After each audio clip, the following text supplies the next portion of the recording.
फूफू बीमार हुई तो इलाज के लिए लंदन चली गई। साल बाद वापस आई तो अब्बा के सामने हाथ जोड़कर बोली कि मेरी जिंदगी का कोई भरोसा नहीं, बस तुम्हारी बेटी को बहू बनाना चाहती हूँ। ये सुनकर अब्बा बहुत खुश हुए क्योंकि फूफू बहुत अमीर थी, जबकि अब्बा मजदूरी करते थे। फौरन मुझे ब्याह दिया। हर कोई मेरी किस्मत परश कर रहा था। रुखसत होने बाद मैं लंदन आ गई। 3 रात शादी की बहुत अच्छी गुजरी, मगर चौथी रात फूफू मुझे प्यार से बोली, आज मेरा हॉस्पिटल में चेकअप है, तुम मेरे साथ चलो। मैं जब वहां गई तो फूफू ने डॉक्टर के कान में कुछ कहा तो डॉक्टर मुझे अपने साथ एक कमरे में ले गया, जहां कदम रखते ही मेरे पांव तले से जमीन निकल गई। मैं उल्टे कदमों भागने लगी, मगर फूफू ने मुझे बालों से पकड़कर। जब फूफू लंदन से लौटी तो इनके लहजे में एक अजीब सी मिठास थी। वो हमेशा सख्त लहजे में बात करती थी, मगर उस दिन जब वो अब्बा के सामने बैठी थी तो इनकी आवाज में एक नरमी थी जो मैंने पहले कभी महसूस नहीं की। अब्बा रोज की तरह मजदूरी से लौटकर आए थे। मिट्टी में आटे हुए कपड़े, थकन आंखों से झलक रही थी। जैसे ही उन्होंने फूफू को देखा, हाथ से झाड़न साफ किया और जमीन पर बैठ गए। फूफू ने गला खनकारा और बोली, भाईजान, मेरी जिंदगी का कोई भरोसा नहीं, ना जाने कल हो या ना हो। ये ख्वाहिश है दिल में। मैं चाहती हूँ मेरी बहू तुम्हारी बेटी हो। अब्बा की आंखों में चमक आ गई। मेरा दिल जोर से धड़कने लगा। माँ ने चूल्हे से हाथ खींचा और फूफू को हैरत से देखा। फूफू ने आगे बढ़कर मेरे सर पर हाथ रखा।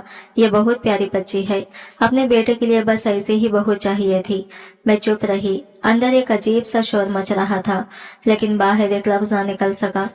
चंद दिनों में बात आगे बढ़ गई। फूफू के बेटे जो लंदन में थे, उनका वीजा, कागजात, सबकी बातें हुई। निकाह की तारीख रखी गई, लेकिन रुखसती के बारे में फूफू ने वाजा कहा, रुखसती उस दिन होगी जब इसका पासपोर्ट और वीजा सब तैयार हो जाएगा। मैं अपनी बहू को सीधा लंदन लेकर जाऊंगी और दुल्हन बनाकर ले जाऊंगी। सबको ये बात बड़ी अच्छी लगी। हमारे जैसे गरीब लोग जो दिन भर की दिहाड़ी में गुजारा करते थे, उनके लिए ये सब ख्वाब जैसा था। अम्मा दिन रात दुआएं देने लगी। मोहल्ले की औरतें रक्स से देखने लगी, लेकिन सब कहने लगे, अरे नसीबा देखो, लड़की का दुल्हन बनकर लंदन जाएगी।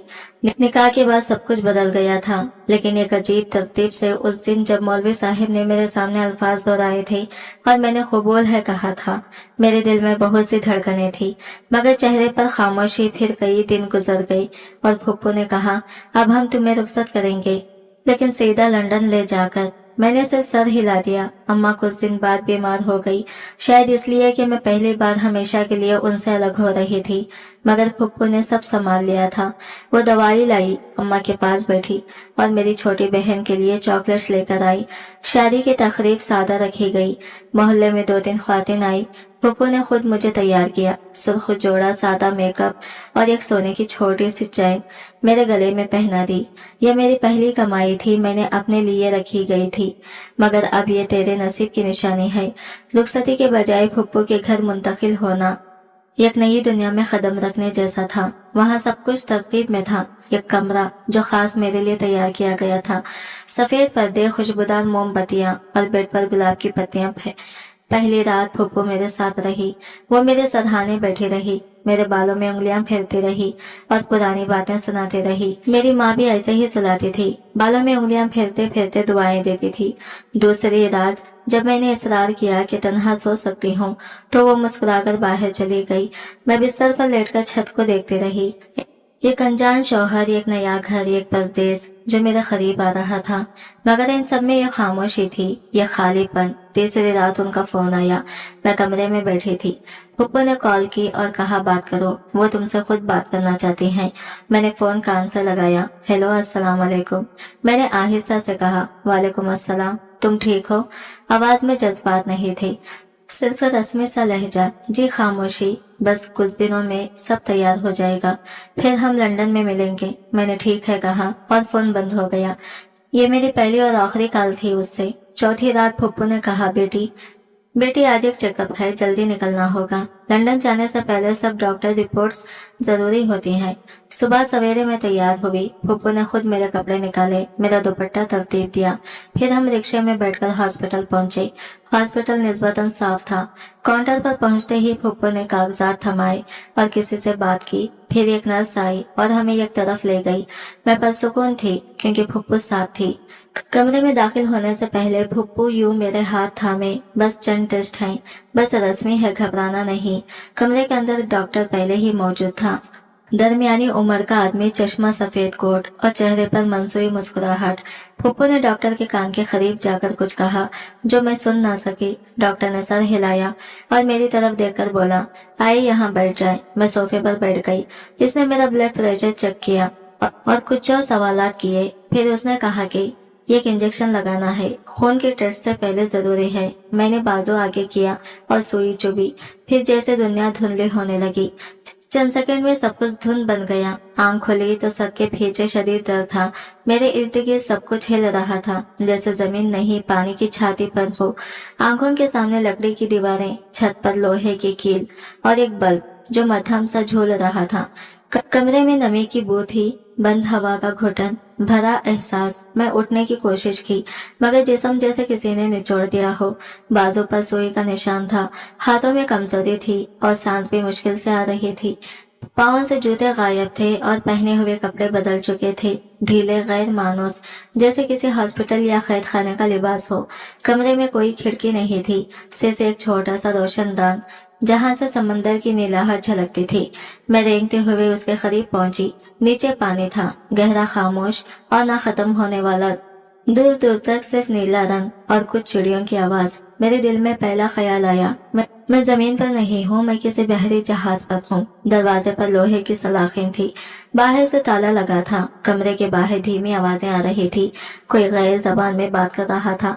कुछ बोलियां जिन्हें मैं समझ ना सकी, कुछ हंसने की आवाजें, कुछ भारी कदम। फिर अचानक दरवाजा खुला, एक अजनबी औरत अंदर आई। दरमियानी उम्र, गंदमी रंग, गोल सा चेहरा। हाथ में एक थाली थी जिसमें 2 स्लाइस, थोड़ा सा पनीर और एक बोतल में पानी था। उसने मुझसे नजरें नहीं मिलाई, बस थाली मेरे सामने रख दी और बोली, खा लो। आवाज में खरखती थी। मैं कहाँ हूँ? मैंने घबरा कर पूछा। उसने कोई जवाब नहीं दिया। मुझे यहाँ क्यों लाया गया? वो पलटी और जाते जाते सिर्फ इतना कहा, बेहतर है सवाल ना करो। दरवाजा दोबारा बंद हो गया। उसके साथ ही एक और कुफुल की आवाज आई। मैं ट्रे को घूरती रही मगर भूख का एहसास कहीं गायब हो चुका था। मुझे कुछ समझ नहीं आ रहा था। ये कौन लोग हैं? कहाँ ले जा रहे हैं मुझे? क्या बेच दिया गया है? अगले चंद घंटे सन्नाटे में गुजरे। मैं दीवार से लगकर बैठी रही। जहीन में सिर्फ धुंध थी। दिन कब गुजरा, रात कब आई, अंदाजा ही नहीं हुआ। फिर कुछ देर बाद बाहर से शोर सुनाई दिया। कोई नई लड़की चीख रही थी। मैं दरवाजे के करीब गई तो आवाज साफ सुनाई दी, मुझे जाने दो, मैंने कुछ नहीं किया, प्लीज। इसके बाद धप की आवाज आई, जैसे किसी को धक्का दिया गया हो। कुछ लम्हे बाद चीख बंद हो गई। अगले दिन या शायद रात का वक्त अंदाजा नहीं था। 3 आदमी आए, दरवाजा खुला। उनमें से एक लंबा और सांवला था, दूसरे 2 के हाथ में कागज और फाइलें थी। उठो, चलो हमारे साथ। मैंने बचाकर पूछा, कहाँ ले जा रहे हो? बस चुपचाप आ जाओ, सवाल कम करो। उन्होंने मेरा बाजू पकड़कर खड़ा किया। मेरी टांगें कांप रही थी मगर उन्होंने मुझे सहारा देने के बजाय घसीटते हुए बाहर निकाला। लंबा तंग राहदारी, जंग आलूद दीवारें, हर चंद कदम पर सलाखों से बंद दरवाजे, रास्ते। मुझे 4 और लड़कियां नजर आई, सब नौजवान, सब सहमी हुई। कोई हाथ बांधे बैठी थी, कोई आंखें बंद किए लेटी हुई। मुझे एक बड़े कमरे में ले जाया गया। वहाँ कुछ मेजें थी, एक कंप्यूटर और 2 मर्द जो मेरी फाइल देख रहे थे। उम्र 21 साल, शादीशुदा। हाँ, उन्होंने एक दूसरे की तरफ देखा। फिर एक ने दूसरे से अंग्रेजी में कहा, मार्केट वैल्यू ठीक है। मैं कुछ न समझी, सिर्फ 2 लफ्ज मार्केट वैल्यू मेरे दिमाग में अटक गया। उन्होंने मुझे दोबारा मेरे कमरे में वापस छोड़ा। जाते जाते उनमें से एक ने दरवाजे पर मौजूद सलाखों पर हाथ मारकर कहा, आज रात पहरा सख्त होगा, तैयार रहना। तैयार किस चीज के लिए? मेरी आंखों से आंसू नहीं निकल रहे थे, जैसे जिस्म ने हर एहसास को शना कर दिया हो। मैं बस बैठ गई, हाथों में चेहरा छुपाकर। फिर मुझे वो दिन याद आया जब मैं फूफू के साथ हॉस्पिटल गई थी। तब शायद मेरी किस्मत नहीं बदली थी, बल्कि कीमत लगाई जा रही थी। फिर याद आया उनका कहना, ये मेरी जिम्मेदारी है, ये इनकी जिम्मेदारी थी मुझे बेच देना। मेरे सवाल का जवाब अब सादा था मगर उस सच का बोझ बहुत भारी था। हाँ, मुझे बेचा गया था। कमरे के बाहर कदमों की आहट सुनाई दी। यह मामूल बन चुका था। दिन में 2 या 3 बार कोई आता, पानी या रोटी फेंक कर चला जाता, मगर आज कदमों की रफ्तार मुख्तलिफ थी, जैसे कोई जल्दी में हो। दरवाजा खुला और 3 आदमी अंदर दाखिल हुए।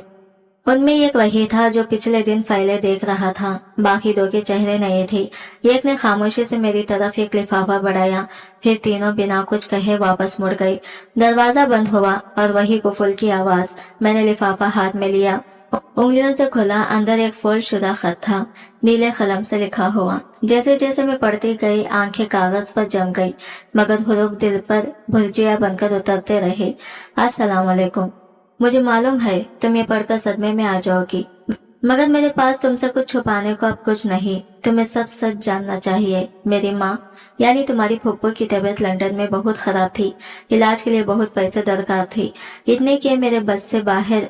मैंने आंखें बंद किए, दिल चाहा कि पढ़ना बंद कर दूं, लेकिन हाथ ना रुका। ये वो वक्त था जब हमें एक मौका दिया गया, एक ऐसा रास्ता जिससे हमें पैसे भी मिलते और तुम्हारा नाम भी छप जाता।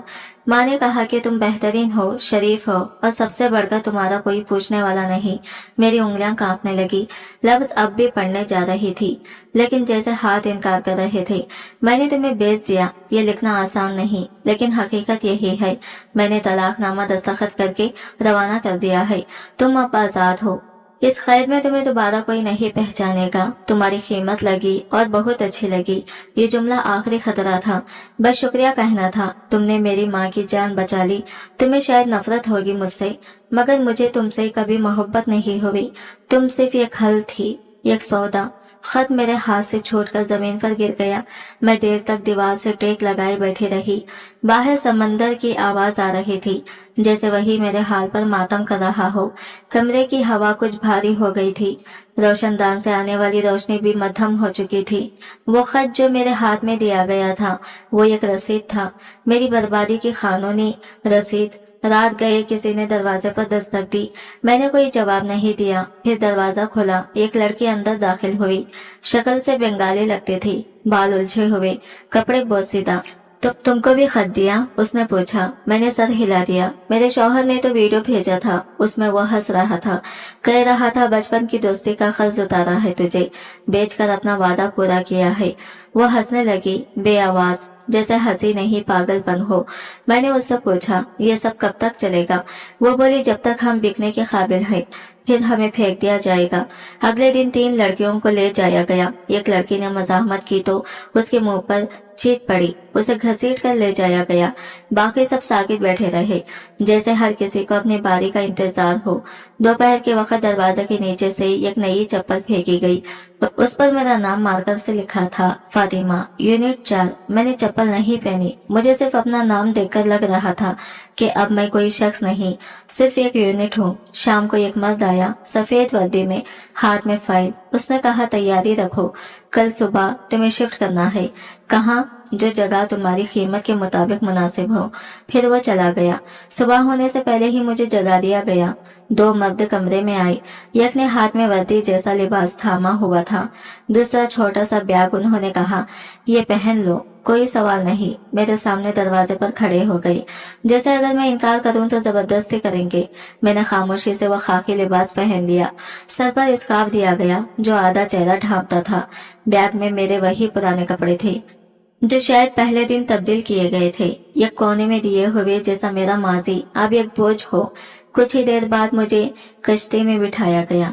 3 और लड़कियां साथ थी और चुप कश्ती कुछ घंटे चली। फिर एक बंदरगाह पर उतारी गई। वहां पहले से ही एक वैन मौजूद थी। दुबई के सड़कों पर चलती हुई खिड़की से बाहर देखने की इजाजत नहीं थी। वैन में पर्दे थे और एक औरत जो बार बार कहती थी, खामोश रहो, यहाँ कोई सवाल नहीं करता। कई घंटों बाद वैन एक बड़ी इमारत के सामने रुकी। बाहर से आम होटल लगता था, मगर अंदर एक और ही दुनिया थी। सुर्ख कालीन, शीशे की लिफ्ट, चमकते फर्श और इससे खबालिया पर 3 मुख्तलिफ जबानें बोलने वाले लोग। हमें पीछे से ऊपर ले जाया गया। एक तंग राहदारी या दरवाजे पर नंबर लिखे थे, लेकिन नहीं, मुझे कमरा नंबर 408 दिया गया। कमरा साफ था लेकिन बेरंग। एक बेड, एक कुर्सी, एक अलमारी, दीवार पर एक कैमरा नसीब था। बिल्कुल छत के कोने में ये ये क्या है? मैंने दरवाजा बंद करने वाले आदमी से पूछा। सिक्योरिटी है, यहाँ हर चीज की मॉनिटरिंग होती है। फिर वो हंसकर बोला, जैसे कि तुम्हारे सुलूक की। उसने दरवाजा बंद किया और चीखने लगा दी। शाम तक कोई न आया। फिर अचानक इंटरकॉम बजा। एक आवाज आई, कमरा नंबर 408 तैयार रहो, विजिटर आ रहा है। मैं चौंक गई। विजिटर? किस लिए? थोड़ी देर बाद दरवाजा खुला। 2 गार्ड्स आए और एक अरब शख्स अंदर दाखिल हुआ। उम्र 40 के करीब, सफेद लिबास, सोने की अंगूठियां और एक महंगा सा इत्र। वो एक लम्हे के लिए रुका, मुझे सर से पांव तक देखा और फिर एक मुख्तसर सा जुमला बोला, इसे मेरे कमरे में भेजो। फिर वो मुड़ा और बाहर चला गया। गार्ड्स ने एक दूसरे की तरफ देखा। फिर एक ने मुझसे कहा, चलो ज्यादा वक्त मत लो। मैंने कदम पीछे खींचे। कहाँ? क्यों? यहाँ क्यों? की इजाजत नहीं है तुम्हें? जहाँ बुलाया जाए जाओ। मैंने इनकार किया। मेरे मुंह से सिर्फ एक लफ्ज निकला, नहीं। गार्ड आगे बढ़ा, बाजू पकड़ा और कहा, समझदारी इसमें है कि खामोशी से साथ चलो। एक बार शोर किया तो तुम अगली फ्लाइट में बांग्लादेश जा रही होगी। मैं मजबूर होकर साथ चली। वो चुकीदा मुझे होटल के एक और फ्लोर पर ले गई, जहां दरवाजे की पृष्ठ पर VIP सूट लिखा था। दरवाजा खोला, मैं अंदर दाखिल हुई। वही अरब शेख सोफे पर बैठा था, एक हाथ में सिगार, दूसरे में मोबाइल। मेरी तरफ देखे बगैर बोला, तुम पाकिस्तान से हो? मैंने सर हिलाया। आवाज नहीं। अच्छा है, पर सुकून और खामोश। मुझे खामोश लड़कियां पसंद है। फिर उसने घंटी बजाई। एक मुलाजिम आया और उसे अरबी में कुछ कहा। मुलाजिम मेरे लिए एक ड्रिंक लेकर आया। शायद जूस पियो, तुम्हारा दिन लंबा गुजरा है। मैंने गिलास हाथ में लिया मगर नहीं पिया। शेख ने हंसते हुए कहा, पहली बार हो? कोई बात नहीं, तुम्हें आदत हो जाएगी। मैंने उस लम्हे सिर्फ एक काम किया, गिलास जमीन पर फेंक दिया। मैं कोई चीज नहीं हूँ जिसे आदत बना लिया जाए। शेख खड़ा हुआ और गार्ड्स को बुलाया, इसे नीचे वापस ले जाओ। तैयार नहीं है। मुझे दोबारा कमरा नंबर 408 में वापस लाया गया और दरवाजा बंद कर दिया गया। अगले दिन एक और लड़की आई, वो भी पाकिस्तानी थी। शक्ल से लगता था कराची की होगी। हमने कुछ देर खामोशी में वक्त गुजारा। फिर वो बोली, यहाँ रहना है तो समझौता करना पड़ेगा। जिसने मुंह खोला वो अगले जहाज में होती है, पता भी नहीं चलता कहाँ गई। मैंने पूछा, कोई बचा है यहाँ से? शायद कोई सुना है। एक लड़की दुबई पुलिस तक पहुंच गई थी, मगर इसके बाद वही पुलिस वाले गायब कर दिए गए। हमने खिड़की से बाहर देखा, नीचे एक स्विमिंग पूल था और कुछ लड़कियां तैराकी कर रही थी। वही यूनिफॉर्म में, वही बेजान चेहरों के साथ। ये होटल नहीं, बाजार है। यहाँ सब कुछ बिकता है, बस कीमत तय होना बाकी होती है। वो लड़की बोली और फिर खामोश हो गई। रात को दरवाजे के नीचे एक पर्ची फेंकी गई। इस पर लिखा था, तुम्हारा अगला ग्राहक 8 बजे पहुंचेगा, तैयार रहो। मैंने पर्ची को देखा और दिल ही दिल में एक फैसला किया, मैं यहाँ रहूं या ना रहूं, लेकिन जो कुछ मेरे साथ हुआ वो मैं किसी और के साथ होने नहीं दूंगी। और शायद ये अंधेरे हमेशा नहीं रहते। उस दिन होटल में गैर मामूली हलचल थी। हमला तेजी से इधर उधर भाग रहा था। दीवारों पर लगी लाइटें साफ की जा रही थी। लॉबी में नए फूल लगाए जा रहे थे। कमरे की जा रही थी। लॉबी में नए फूल लगाए जा रहे थे। कमरे के बाहर एक गार्ड ने आकर सिर्फ इतना कहा, आज कोई खास मेहमान आ रहा है, सब अलर्ट रहो। मैंने खुद से सवाल किया, खास मेहमान का हमसे क्या लेना देना? लेकिन सवाल पूछने का अब कोई फायदा नहीं रहा था। शाम को दरवाजा खुला, एक नया लिबास लाया गया, सफेद और नीला नफीस, लेकिन सादा। उसके साथ एक नोट था, ये पहनो, आज तुम्हें नीचे बुलाया जा सकता है। मैंने लिबास वही रख दिया। किसी नोट या हुक्म की अब मेरे लिए कोई अहमियत नहीं थी। मैं वही पहने रही जो तन पर था। 8 बजे के करीब इंटरकॉम बजा, कमरा 408 तैयार हो जाओ, वेटर्स तुम्हें देखना चाहता है। मैंने कुछ नहीं कहा, खामोशी से दरवाजे के सामने खड़ी हो गई। दरवाजा खुला और गार्ड ने मुझे नीचे ले जाने का इशारा किया। मैं उनके साथ लिफ्ट में सवार हुई। लिफ्ट का शीशा साफ था और नीचे जाते हुए पहली बार मैंने खुद को अमल देखा। सूखा हुआ चेहरा, आंखों के नीचे सियाह हल्के, और वो चेहरा जो अब अपना नहीं लगता था। लॉबी में पहुंचे तो वहाँ काफी लोग थे। सबकी नजरें मसरूफ, कोई किसी से बात कर रहा था, कोई लैपटॉप पर झुका हुआ था। उन सब में एक लड़का बिल्कुल अलग खड़ा था। ऊंचा खत, गंदमी रंग, सियाह कोट और हाथ में एक फाइल।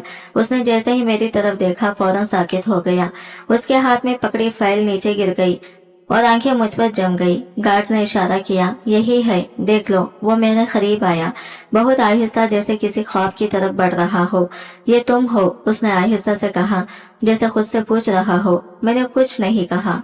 बस नजरें झुका ली। मेरा नाम तारिक है। वो बोला, मैं दिल्ली में एक टेक्सटाइल बिजनेस का मालिक हूँ। मैं यहाँ किसी और काम से आया था, मगर जैसे ही तुम्हें देखा वो रुका, जेब से एक तस्वीर ब्रांड निकाली और मेरे सामने रखी। ये देखो तस्वीर। मैं एक लड़की बच्चों के साथ खेल रही थी, कपड़े मिट्टी से आटे, हंसती हुई, बाल बिखरे हुए, और वो चेहरा वो मेरा था। ये तस्वीर 2 साल पहले पाकिस्तान के एक गांव में ली थी। मैं वहाँ फलाही काम के लिए गया था। तब मैंने ये तस्वीर बेरिहाने में ली, लेकिन बाद में ये मेरी हर फाइल, हर लैपटॉप, हर एल्बम का हिस्सा बन गई। मैंने तस्वीर को गौर से देखा और जैसे याद आया वो दिन जब मैं बच्चों को खेलना सिखा रही थी, जब जिंदगी सादा थी, बेज़ाहिर मुश्किल मगर आजादी थी।